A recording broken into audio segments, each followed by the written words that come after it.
हैदराबाद की कुलीन सनती नुमाइश का आज अख्ताम अमल में आएगा। हैदराबाद के नामपल्ली एग्जीबिशन ग्राउंड में जारी ऑल इंडिया इंडस्ट्रियल एग्जीबिशन नुमाइश का आज इतवार को अख्ताम अमल में आएगा। हफ्ते तक नुमाइश को आने वालों की तादाद तकरीबन 20 लाख से तजावुज कर चुकी थी।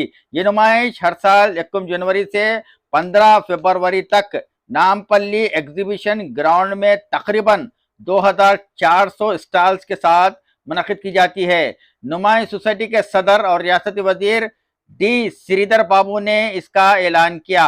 ऑल इंडिया सनती नुमाइश की अख्तामी तकरीब हफ्ते को मुनक़िद हुई। इस मौके पर नुमाई सोसाइटी के ज़ेर इंतज़ाम तालीमी इदारों में उम्दा मुजाहरा करने वाले तुलबा को गोल्ड मेडल, इसनाद और इनामात से नवाजा गया।